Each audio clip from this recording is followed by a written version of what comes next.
which we love and we hold very near and dear. This program is the second in a series of conversations that we're hosting in support of Art Night, which is now Art Month. We want to thank you for being here with us today and encourage you to register for next week's third and final installment, which is Art in Progress. It will be hosted by Washington Project for the Arts Executive Director and Keeper of Imaginative Futures, Peter Nesbitt, and it will feature some amazing guests, including Sandy Bellamy with the DC Department of General Services Percent for Art Commission, and Art Month 2020 exhibiting artists Charles Jean-Pierre and Kara Ober. If you missed our first session, which was earlier this month, Art's Role in Commercial Real Estate, have no fear. We will be sharing key takeaways from all of these sessions in our Art Month wrap-up, which will be coming out in just a few weeks. So for those of you who are not familiar, Art Night is an annual art exhibit and fundraiser that's hosted in partnership by Hickok Cole and Washington Project for the Arts. Over the course of its 20-year history, the event has raised over $1 million in support of WPA and the local arts community. And of course, for 2020, things had to get a little bit difficult, but we were challenged to reimagine our favorite night of the year as a month-long virtual event. And that's what brings us here together today. Art Night is about supporting and highlighting amazing local art and the diverse community of creatives behind it. And the most important way that we can support them is by buying art. So right now and for the next week, we have over 200 works of local art for sale in our Art Month 2020 virtual gallery, with many pieces still available at a variety of different price points. And we are going to share a link to that here in the chat for those of you who are interested in checking it out after our panel discussion, of course. But we recognize that buying art, especially in this virtual format, can be a very intimidating process. But lucky us, we have 4 amazing women here with us today to answer any and all questions that us up-and-coming collectors might have about curating our own personal art collections. As mentioned earlier, if you do have questions that you want us to answer, please submit them through the Q&A and we'll do our best to address them throughout. Or at the end during our Q&A section of the conversation. All right, so now I have the pleasure of introducing our panelists. Angie Shaw is a creative director of Shaw & Shaw Distinctive Jewelers, a 4th-generation family jewelry business in Washington, D.C. She was previously the marketing manager of Hotel Eaton, D.C. Born and raised in Los Angeles, California, Angie settled in the district after receiving her BA from George Washington University in Communication and Arts History. Her passions include interior design, fashion, and travel. She's also a member of WPA's board of directors and sits on their auction committee. Shawanda Roundtree is a practicing attorney and independent art consultant. Through her business Roundtree Art Consulting, Shawanda has worked with galleries domestically and internationally in placing contemporary art in museums and private collections. She currently serves as collections committee member of the Auckland Art Museum and professional arts consultant for the Joan Mitchell Foundation. She's been collecting contemporary art for nearly 15 years. Philippa Hughes is a social sculptor and creative strategist who produces art-fueled projects to spark humanizing and authentic conversations between people who might not normally meet. She's designed and produced hundreds of creative activations since 2007 for curious folks to engage with art and one another in unconventional and meaningful ways. She leads Curiosity Connects.us, a partner in Looking for America, a national series inviting politically diverse guests to break bread and talk to each other face-to-face, using art as a starting point for relationship building conversations, which sounds very cool. And last but not least, of course, Reagan Billingsley is an interior designer and owner of Reagan Billingsley Interiors. She earned her degree from the Pratt Institute in Brooklyn before beginning her career and worked in New York City and Los Angeles before moving back to DC to start her own firm in 2013. She's dedicated to ensuring that her designs are a true reflection of her clients' personal style and how they live, and searches the globe to find unique pieces that add visual interest and ensure that no 2 clients' homes look alike. She's known for refined, relaxed aesthetics, skillful use of color and pattern, as you can see there behind her, and spaces designed to be lived in and enjoyed. Reagan is also a 2020 Art Month Art Cherub, which is one of our sponsorship levels designed specifically for young collectors. So if any of you, after today's conversation, feel inspired to join our host of Art Cherubs, please feel free to reach out to Hickok Cole or to me through LinkedIn. Any way you can get in touch with us, we are loving to grow that audience. All right, so we're gonna get started today by hearing from our panelists on their own personal approach to buying and collecting art for themselves, and maybe how this approach has evolved over time as each of you have become more experienced. And Philippa, I'd like to start with you. Thank you, Laura. I have a very emotional approach to art. I see things that strike me in some way. Maybe it's a personal connection to the subject, or it's a very powerful image in some other way. So it's very emotional for me. But I will say that, you know, I have looked at a lot of art. And so I feel like it's a somewhat informed emotional reaction, because, you know, in the beginning, I know that I just bought pretty, you know, things that I just reacted to on a very superficial level. And I don't regret any of those purchases at all.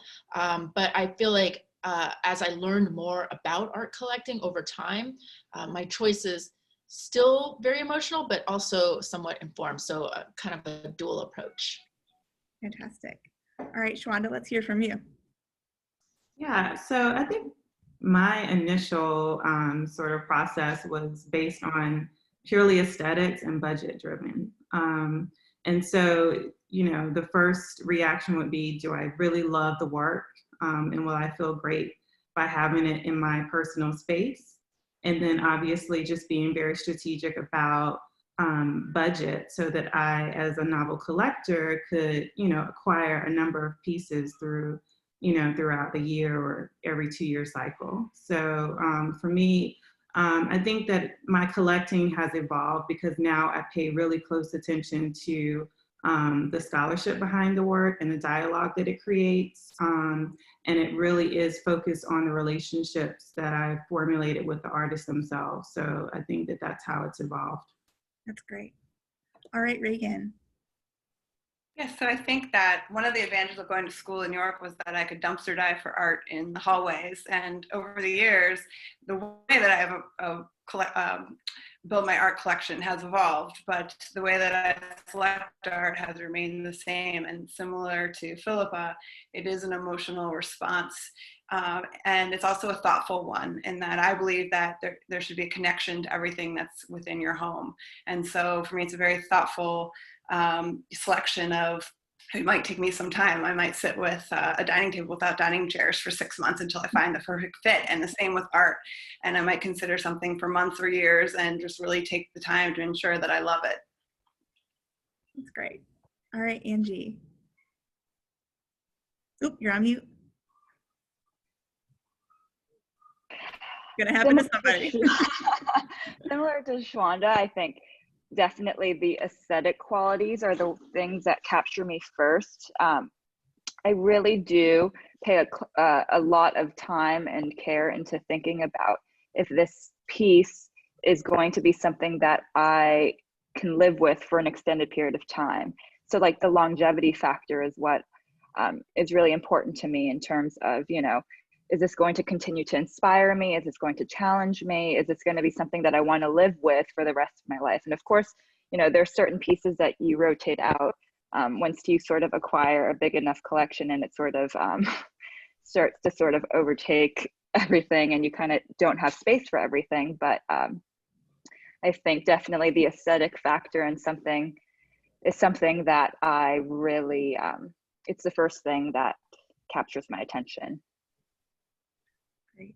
All right, so we talked about how you guys work on collecting your art and where you came from. I want to talk to Shwanda and Reagan for a minute. Both of you work as consultants to help other people seek out and purchase art.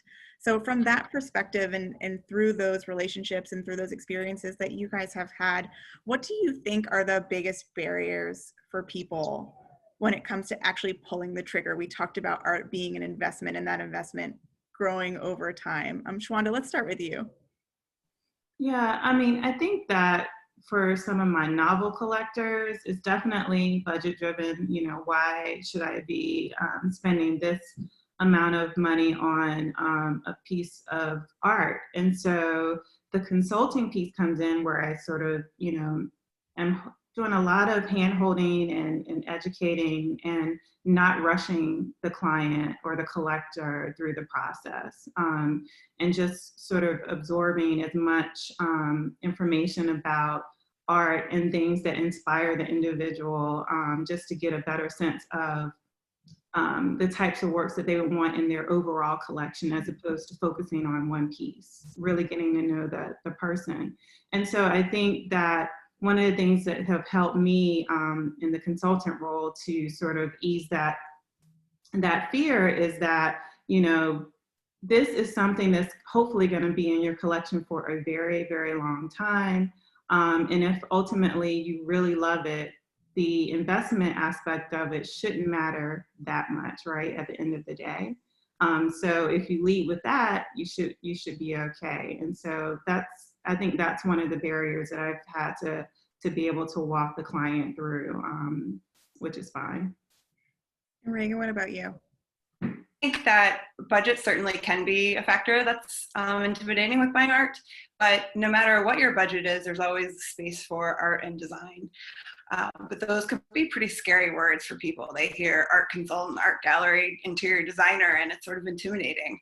So I really like Shawanda. It's really, I strive to educate my clients. And when we start looking at design and art, it's up to me to say, well, these are that might be worth investing in, and this is why. And I'm not an art expert, I'm an interior design expert. So often I'll bring in an art consultant, and that way we can lean on them to educate both of us of what help us make decisions along the way. Angie or Philippa, anything to add there about barriers and what you've maybe experienced and not wanting to pull the trigger or hesitating before you've bought a piece? Well, yeah, I would say obviously budget is the biggest barrier, but you know, there's always, I feel like, ways to make it work. You know, Philippa and we've previously discussed with Philippa, you know, a way of sort of dividing payments with the artist or the gallery, and you never know until you ask. So if you really love something, it's worth, I guess, inquiring further about it. What's a way to prepare yourself ahead of time to make that, you know, to educate yourself about valuation when it comes to art? I think, you know, budget, we might as well just dive into budget right away, because it seems to be the number one factor that people either A, know the least about. I mean, we've all walked through museums with people where you look at something and they think, hey, I could do that, you know, or why does it cost this much money? But that's never the case. There's always so much more that goes into that. And I'd love to hear from you guys a little bit more about what you've learned about how art is valued, and maybe how people can come to kind of learn about that and accept those prices, that price point that they're looking at when they look at art. Philippa, let's move to you. Well, you know, we could talk a whole other podcast or conversation about actually how you value art. I want to say something about like budgeting, because I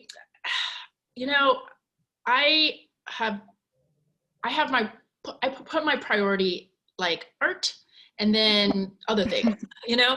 And so we all have limited budgets. And so I just choose to use whatever extra money I have on certain things. And one of those things is art.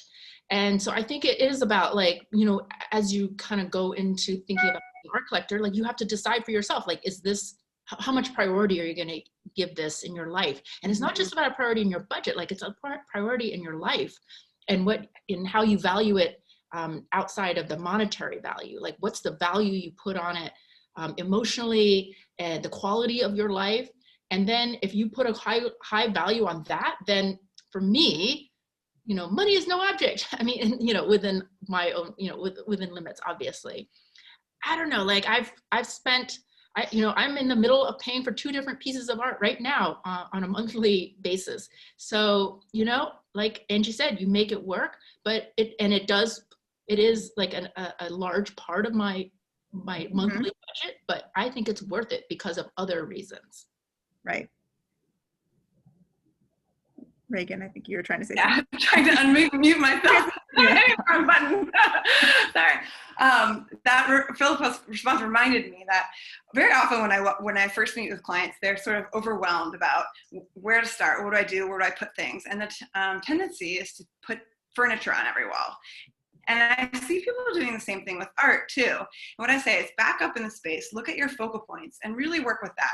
So I think that when you think about, oh, every wall needs a piece of art, or I need something, here and here, well, maybe take a step back and see, well, which wall am I really focusing on? Which area am I really focusing on? And buy a piece of art for that and make it something that really is impactful. I mean, you can have an entire room and have one piece of art on the wall that really initiates an emotional response. It brings you joy, and that can take up the whole room. We'd also talked about a way to think about when you're looking at the type of art that you're pursuing, whether it's an up and coming artist, and like the variety of price points that exist within art. Would any of you guys like to dive in on that and talk a little bit about your experiences there? Sure. I just want to piggyback back on the valuation piece or respond to that. For me, as you know, because I sort of serve in a dual role. I am a collector myself, and then I also do the consulting. And for me, valuation is sort of, it should be focused on sustainability. There are a lot of talent out there, obviously, but is the artist sort of like an overnight success that's going to splash and fall off, in a year or two? And so that's important for me, to make sure that whatever I have in my collection, that this person is dedicated to being a creative, and that, it's not something that's fleeting, so to speak. And another thing that I pay attention to, just in terms of like elevating myself as a collector, is whether or not that person or that artist is in institutions. And so that obviously impacts valuation as well, or value. If they're in museums or certain private collections, it does obviously uptick the value of the work. So I think that those things are sort of important to pay attention to as, a larger goal if you're trying to be in it for the long haul in terms of collecting. Absolutely. And Angie, you certainly understand craft working for a jeweler, and Yeah. a lot of the work and the time that goes into mastering craft, and that goes in, the way that plays into price point, into what we're seeing in art. Can you expand a little bit on that? Yeah, so I would say, look for artists that have a consistent practice and have something to say, like their own point of view. And similar to jewelry making, it is a very personal thing. Every collection should be a reflection of someone's taste and someone's life and how they live. So definitely it is important sort of thinking about how, your life and the touch goes into, and that specific artist's, point of view goes into their practice and how it evolves over time. Yeah, we have it. What about, we're looking at art and you have original pieces, like a lot of the pieces that we have in our art night collection are original pieces. They're, it's first come, first serve, get your hands on it while you can. But there are also prints or, multiples available, whether you're getting into photography or into digital prints of artwork. Do you have experience with that and how that can accrue value over time, or maybe as an easy entry point for people? Yeah, I mean, for me, I know that when I first started collecting, I was in love, and I'm still in love with Wengechi Mutu's work. Her work really speaks to me, and obviously by the time I, sort of learned about her work was well above 100,000. So, outside of my reach.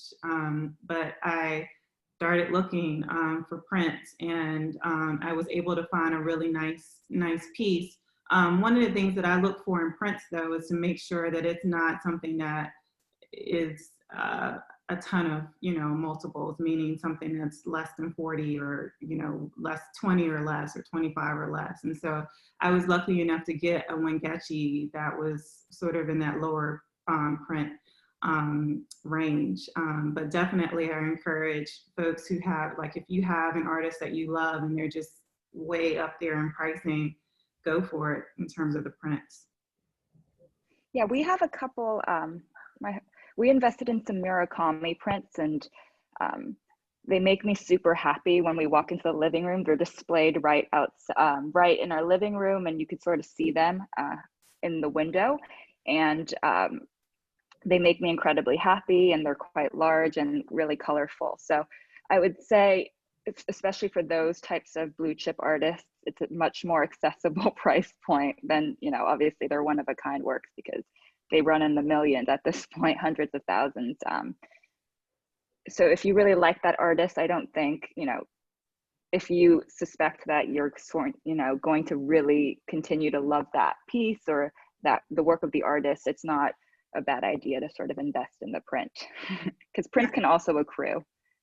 Absolutely. And I think to your point, Shwanda, watching for when there are limited releases is a really interesting way to think about getting value out of a print and making sure that it is still something that's unique to your home and unique to you. And I've seen a few of those happen through artists that I follow on Instagram, and you can kind of keep up with that and see they're like, they're going to drop something on their website, and to keep an eye on that. I want to talk about Instagram a little bit. I'm going to transition into how we seek out artists that we love and how you guys stay engaged with artists. And of course, I assume Instagram is going to be one of those answers. And Angie, I'm going to kind of tap into you a little bit because I know we talked about this earlier. How are you seeking out, how are you engaging with people through social media and keeping up with artists that you love? Yeah, so definitely we found some great artists recently through Instagram. And I would say, just through the rabbit hole of like scrolling, you sort of find things that you like. And my husband actually found this artist a few years ago, and he's been following his work on Instagram. His name is Taylor White. And we recently visited his studio in Richmond. So it was just like a really nice way to be introduced to his work because we've been following it. And then it was nice to do the actual studio visit to get, obviously it's really difficult to see what art really looks like unless you go see it in person. And I think it is such a nice way to explore your interests and see what it is you like, and look at a ton of art and figure out like, is there a theme of the types of things that I gravitate towards, and then sort of just explore. I do a ton of research before I personally really buy a piece, just because I want to see as much as I can. Anybody else want to dive in there? What are some other ways that you're seeking out artists and art that you love? For me, it's really, the art fairs are huge for me. Unfortunately, I haven't been able to travel because of the pandemic, which is like a huge void because I'm so used to going to the fairs. But Frieze in London, Art Basel, all the different fairs. I mean, my clients usually extremely busy and they can't get to all the different fairs. So I'm sort of, serving in a, again, dual role of looking for myself and looking for sort of checking the boxes on pieces that I've already reserved or purchased when I go to the fairs. And so that's something that I really love to do. And obviously the fairs are very social in nature. So you get to, see a lot of the artists that you may have collected or formulated friendships with, or, had studio visits with. And so it's a convening of sorts, but social and fun. And so I really enjoy the global fair market. It's just really amazing.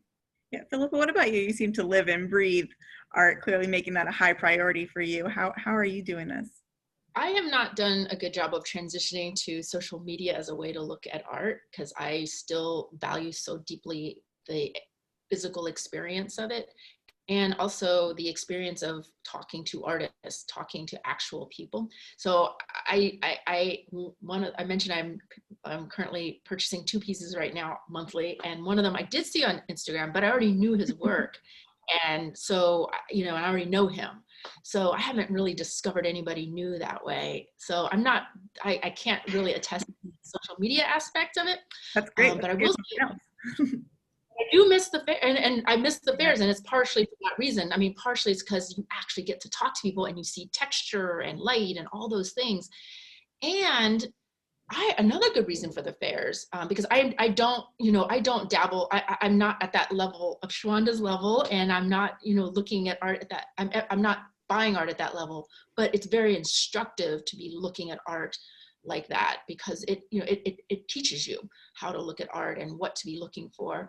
And it's an awesome way to see a lot of art that you could never see. Like, you wouldn't be able to travel to all those places all around the world, but here it is all in one spot.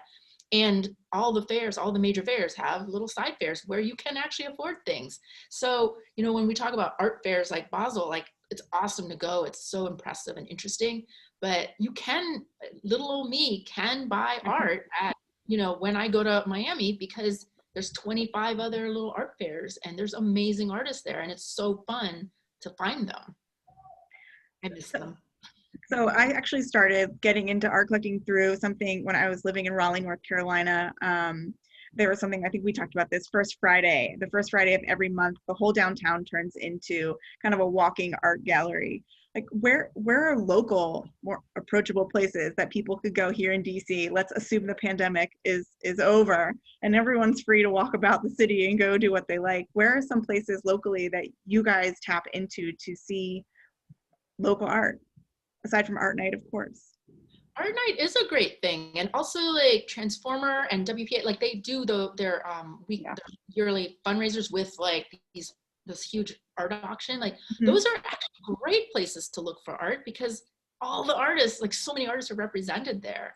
So I think Art Night is actually an amazing place to really discover who's in the art scene right now.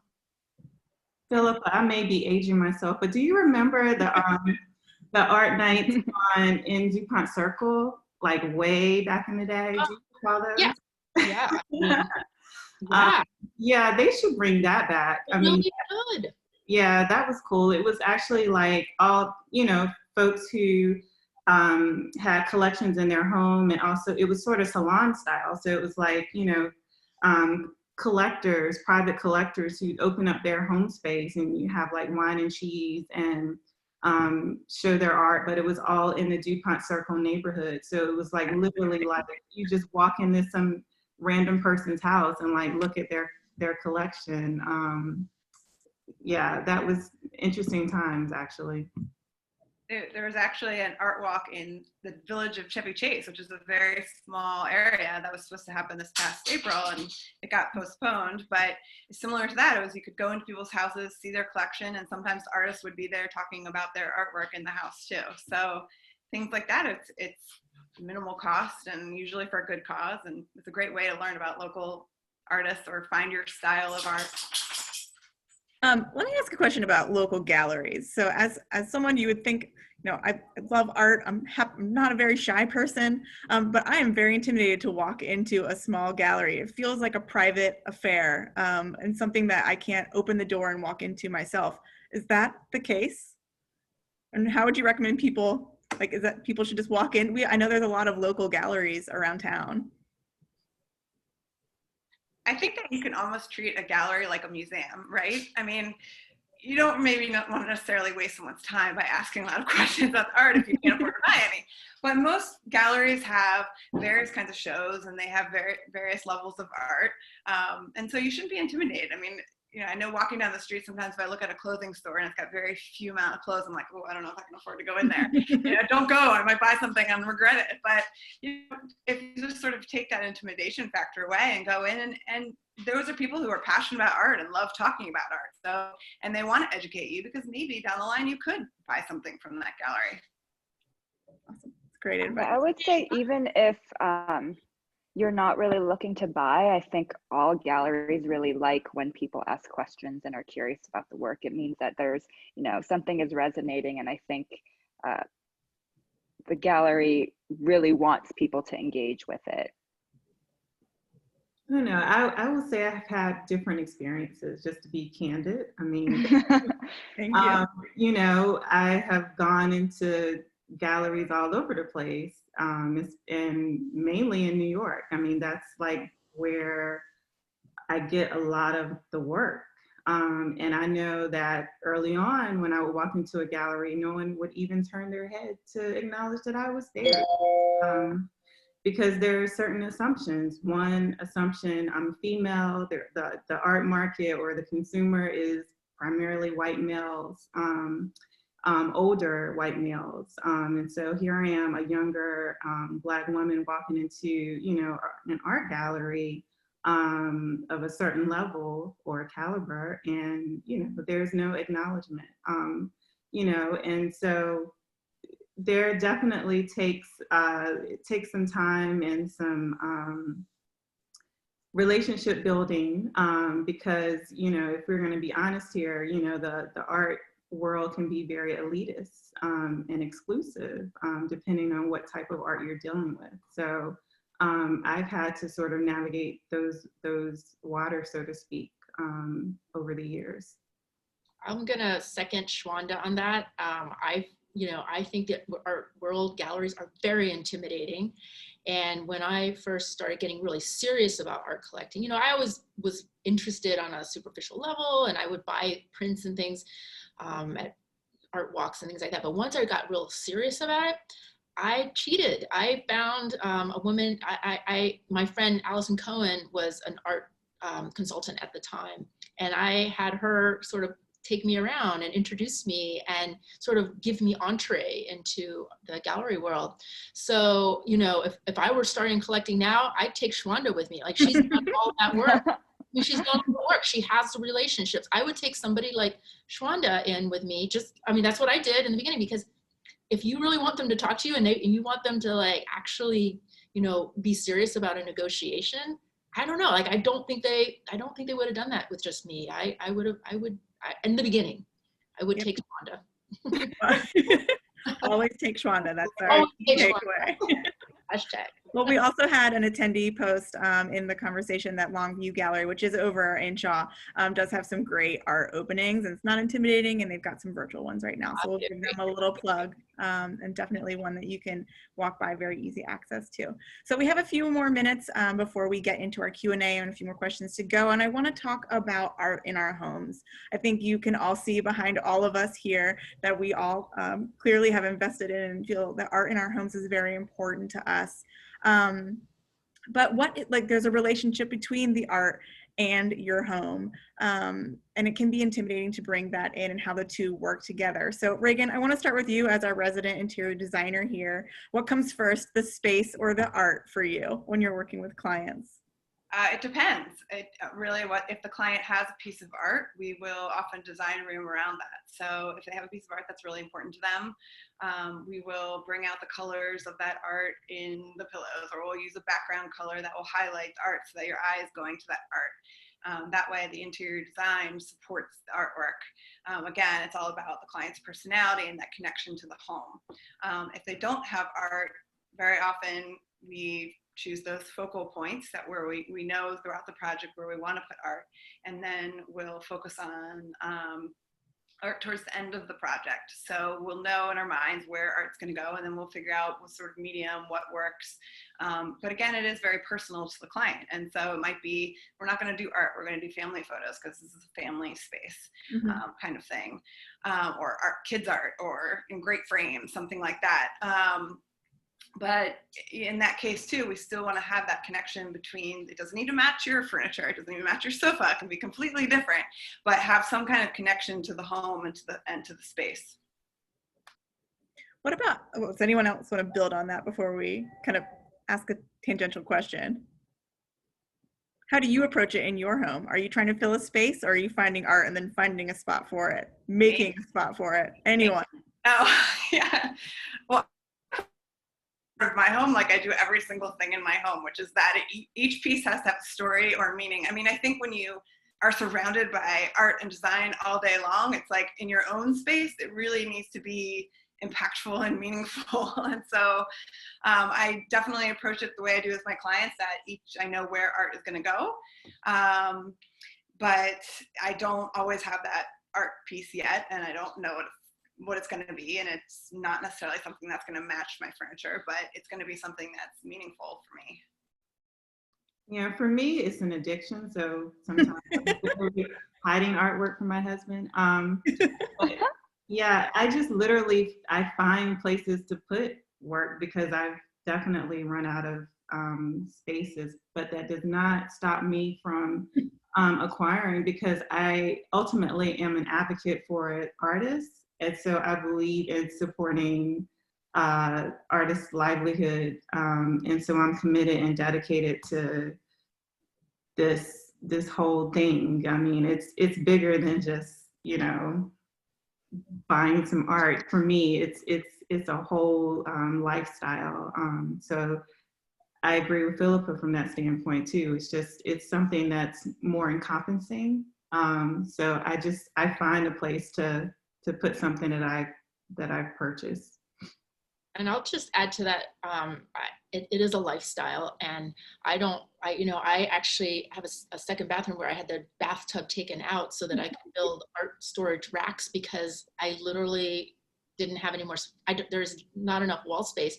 And then just last weekend, my friend Eric just renovated his house, and he has all these blank walls. And so now I'm gonna loan him, art to hang on his wall. So I thought, oh, that's another great way to have my own art out in the world, and I can go see it. And then I was thinking, earlier we were talking about the value and investment. I meant to say something, some of it, because I'm not investing in art at the level of Shwanda, but I do feel like I'm investing in artists. And you said something about, supporting the artists. Like, it's not just that you see that they're committed, but maybe your investment of buying their $1,000 art piece actually helped them pay rent that month so that they could keep making art. So buying art even at, I think, our level, my level, can help support and can be an investment into the person so that that artist can continue to make art. Absolutely. And I think we talked about, there's art everywhere, right? Like, you walk into IKEA, there's art. You walk into Target, there's art. And you walk, into any home goods store around the city, and there's art. There's art everywhere, and you can buy art anywhere.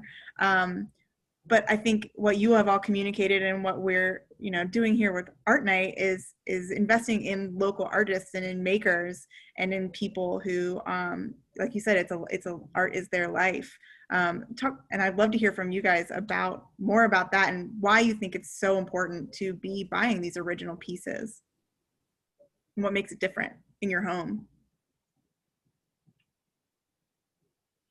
I think for me, there's an authenticity value to it.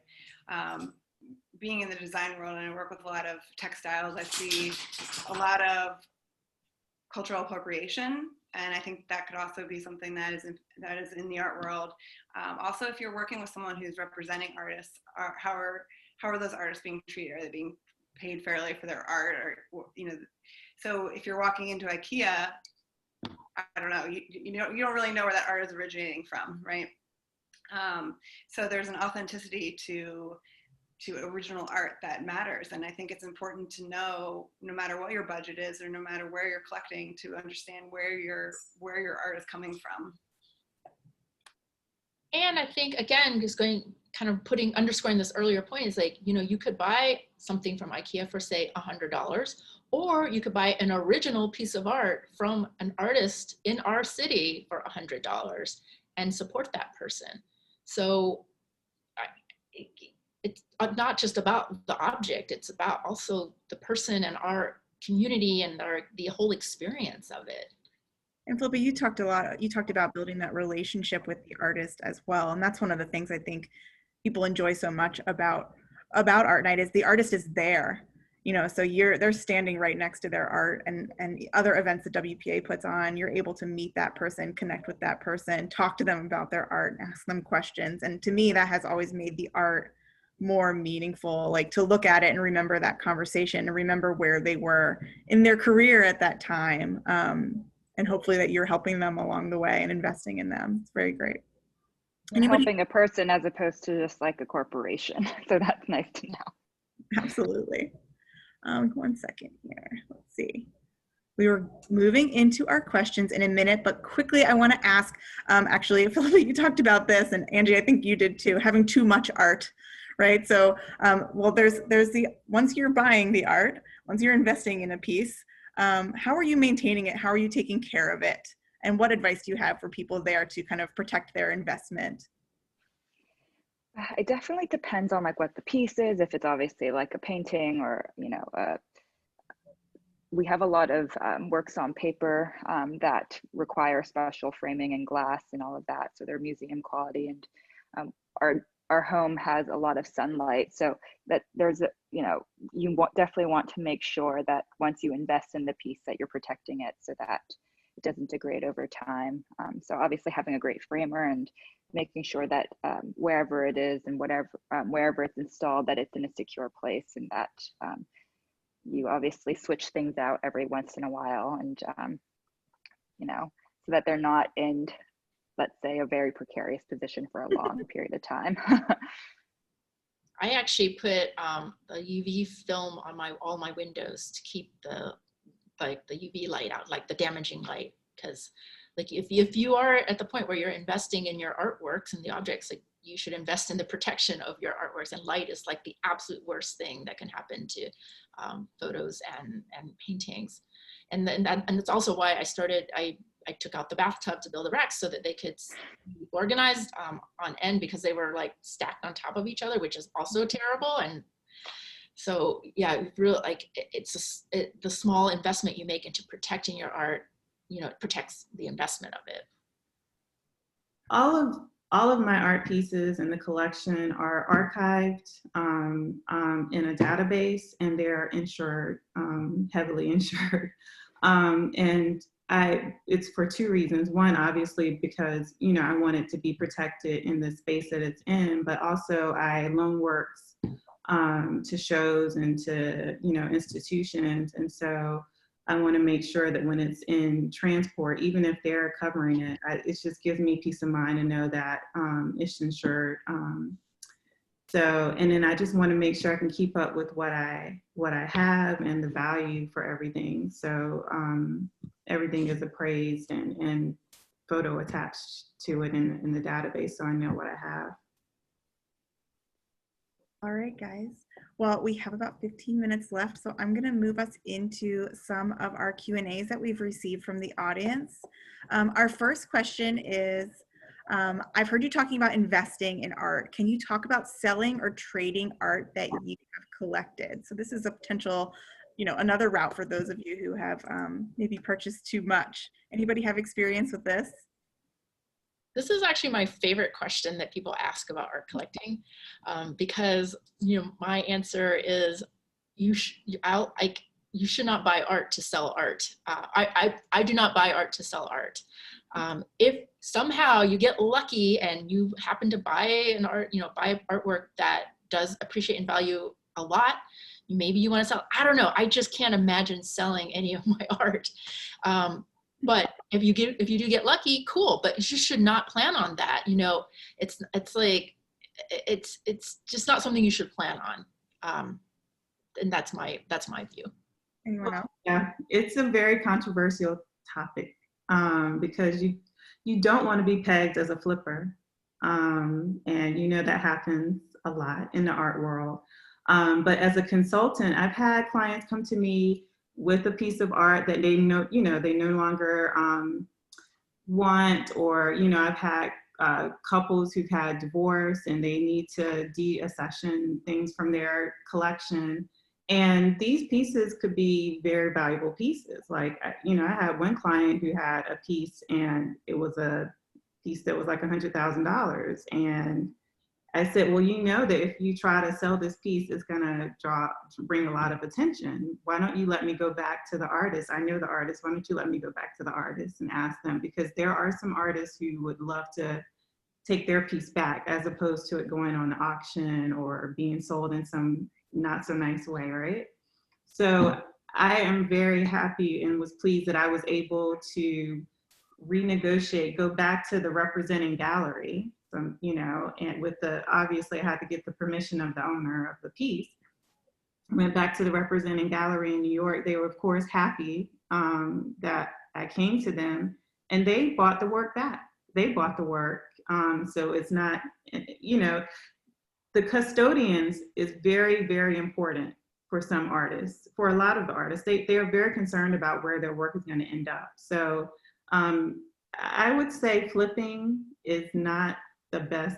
It's not good. I will unequivocally say flipping is not a good situation. And that if you find yourself needing to sell something, just go to a consultant or go to the artists or go to the gallery that represents the artists if you don't want to have a nice reputation about yourself. All right, that's very informative. Thank you. I had not actually thought about that at all. What about when you are buying multiple pieces over time? So it sounds like all of you have built a pretty extensive collection. Do all your pieces have the same style, or you know, how do your pieces work together in your collection, and how do you think about them as a whole? I feel like I have such a varied mix. I would say the one thing that we gravitate towards, not specific media, but I like things that have a sense of humor, things that don't take themselves too seriously. So I would say that is a pretty, you know, consistent theme in the pieces we buy. But I would say we're all over the place in terms of photography and painting and prints and even watercolor. So we have a lot of different sort of styles. Anyone else? Yeah, I would say that I don't know that it's pressing that the art matches throughout your house. I think you can have different styles of art because, again, it's a personal and emotional thing and it should speak to you. That said, one of the biggest questions I get when I'm working with a client is, what's my style? I don't know what I like. And that's a reason to get out there. Like we talked about the art fairs and we talked about museums and galleries. If you get out there and you figure out what you really like, then it builds a foundation for how you can build your collection. Because if you're buying multiples of things, you can say, well, this is the kind of art, this is the style that I'm drawn to. I think I have a pretty diverse collection from the standpoint of I have moving media, you know, video, work, photography, sculptural pieces, some playful pieces that, you know, I don't take too seriously in terms like the punching bag behind me, back in Cave, you know, the kids can beat up on that versus some really delicate paintings. But the common thread throughout my entire collection is that all of the works are by Black artists. And for me, that's very important because they are underrepresented in the collecting realm as well as in the institutions. So every piece that's in my home is by a Black artist. I don't have a theme per se. I mean, I also have a very diverse collection, but I realize that I do go through different periods in my life when I'm drawn to different things. I will say I'm often drawn to street art, graffiti art. It's harder to collect that, but anyway. But I am just looking around my space right now and realizing that there is a bit of a theme happening. There's 3 photographs by 3 different artists, and one is called Abandoned Housewife, The Absurdity of Marriage, and Doubt. And I realized I bought all of those right after I got divorced. So it's kind of funny, like we kind of touched on it earlier, like the art really does reflect who I am at any given moment, or who, you know, what, it's not just about my aesthetic, it's about who I actually am. And so during that period, that's who I was. That's that emotional connection that you've all touched on in some way about how and why you're purchasing art. It's really coming back to your emotional connection to that art, to that artist, and to why you're buying art in the first place.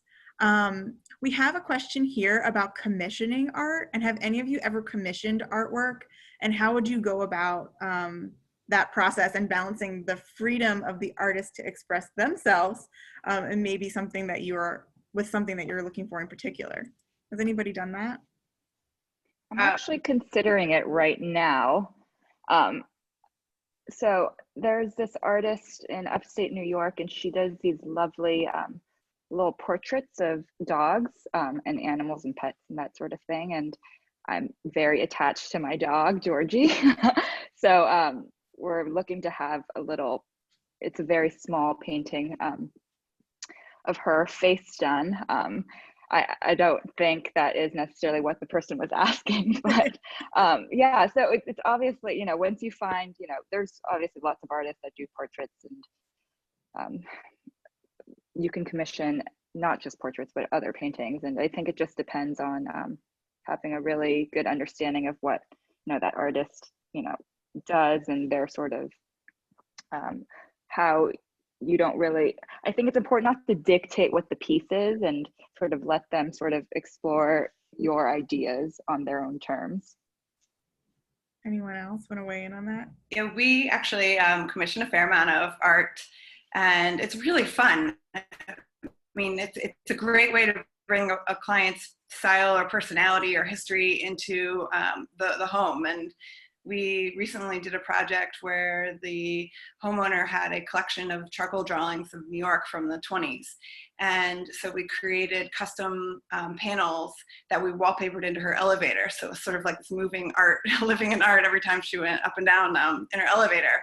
And it was really meaningful to her, and it was really fun. And we have another commission piece now where the couple met in college, and the college is very meaningful to them and their family for several reasons. And so we're commissioning a piece to sort of bring together their memories of the school and the landscape and their family all in it. It doesn't have any portrait, but it's going to be a reflection of their history together, their family history. And I'm just remembering, my husband actually had these huge sort of charcoal works commissioned for his office. They look very realistic, but they're of clouds, and they sort of were commissioned specifically for the space because the walls are a really dark black. Not, I would say maybe even like charcoal, not so much black, but that obviously the space dictated what the piece was, and she was already doing these pieces before, so they were kind of just perfect for the space. And I have a follow-up about that. Like, are you reaching out to the artists directly when you're doing things like this, or are you looking for, I mean, I assume we've talked about, you know, artists being represented by different galleries or by different consultants. Like, how are you connecting with the artists in a way that's appropriate? I think in this particular instance, we reached out to the artist directly because she had just finished her MA. Okay. I actually have several wall murals in my apartment that were done by artists. So in a sense, I commissioned them. I said, here's the wall and you can do whatever you want. But I knew what their work looked like, so I was not afraid of what they would produce. But all of them were young and not represented. And so I felt very comfortable reaching out to them directly. But I would never go, if they were represented, I would never go around the gallery to ask them to do anything. But they were all, you know, fresh out of school and ready to make art. All right.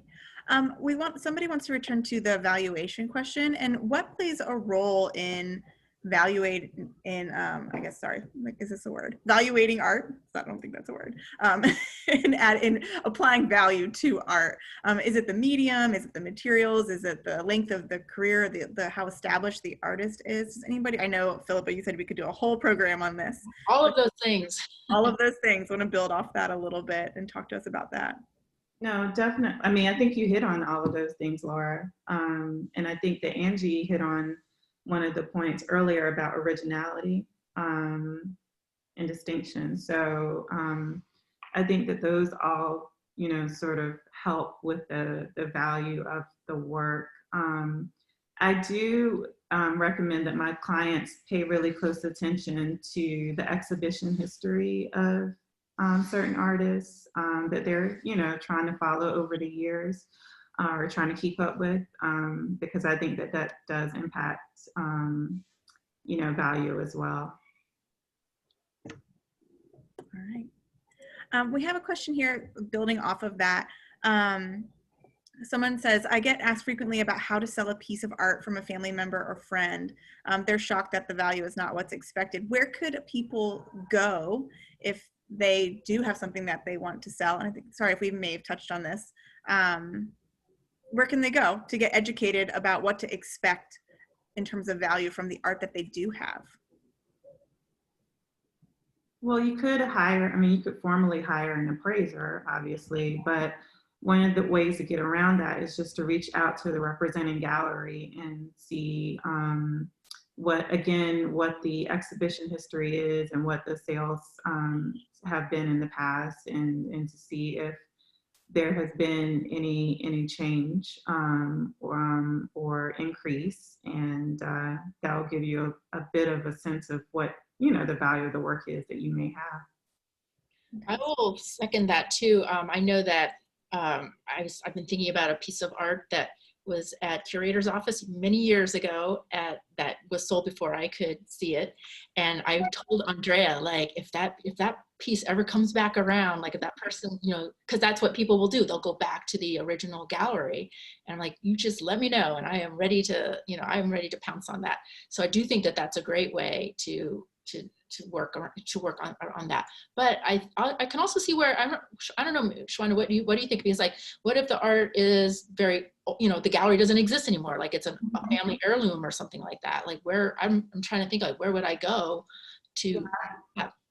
Yeah, the Art Dealers Association that's headquartered in New York, they have a team of appraisers that you can go to, and they're really great people. I call on them quite often when I have clients who may be bringing in something to be, you know, evaluated for insurance purposes.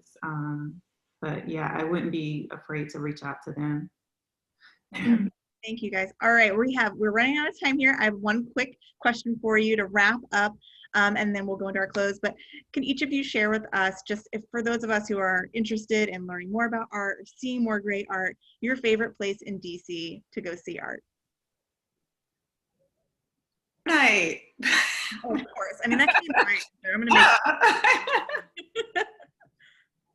to make. Well, we have such a plethora of like museums, and you know, I love sort of wandering into the Phillips on a Sunday, obviously pre-COVID, and Right. just sort of, you know, even if I don't even know if there's a big show on, it's just, you always feel better after, you know, looking at art and going to a museum. It always feels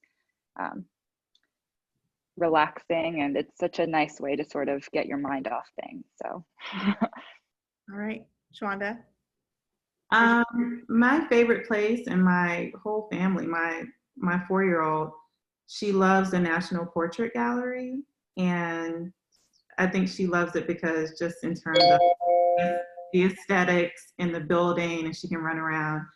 But for me, I love the portrait competition because it provides insight on some of the hottest artists that are, you know, could be mid-career, but are being acknowledged, but also some up-and-coming artists. So I would say pay very close attention to what Dorothy Moss is doing over at the Portrait Gallery.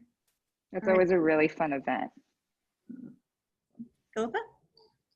That's such a hard question because I mean, I like all of that stuff.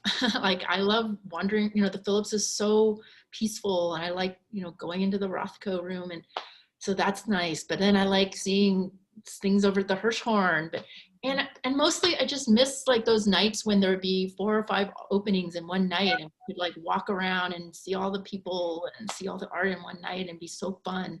So I don't know, this is a very sort of sweet sorrow kind of question because I just miss so much experience of being out in the world. Everyone can write this all down and head straight for it the moment we're able to do it. Reagan?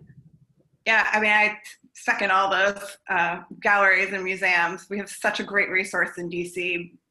some of the best museums in the country, probably only second to New York maybe. So it's definitely worth getting out there. I also can't get off this call without mentioning National Gallery of Women in the Arts, which is just another phenomenal museum. I've spent a lot of time there growing up, and it was very influential in upbringing. And also sometimes like AU University has some, at the Katzen Gallery, they have some great exhibits. So if you keep your eyes open, University of Maryland sometimes has exhibits. There's some really amazing smaller art galleries that you might not think of that have events when we can all go to them again.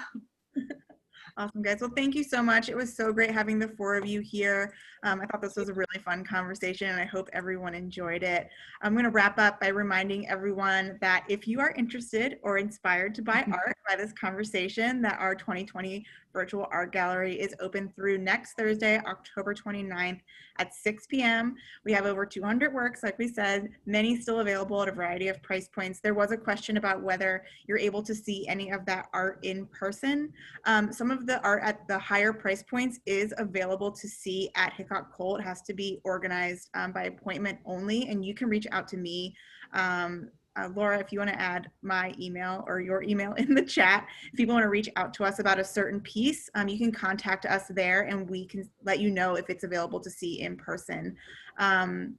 We're here to help you however we can. Be sure to follow us on Instagram. We are sharing all things Art Month throughout the whole month. That includes art spotlights, artist spotlights, announcing the sale of different artworks by people and trying to connect you with the amazing artists and art community that we're here to support. So we want to thank you all for being here with us today and for celebrating Art Month. And we hope you can add a new piece to your home and to your collection in the future. All right. Thank you, guys. Thank you. Thanks, everybody. Bye.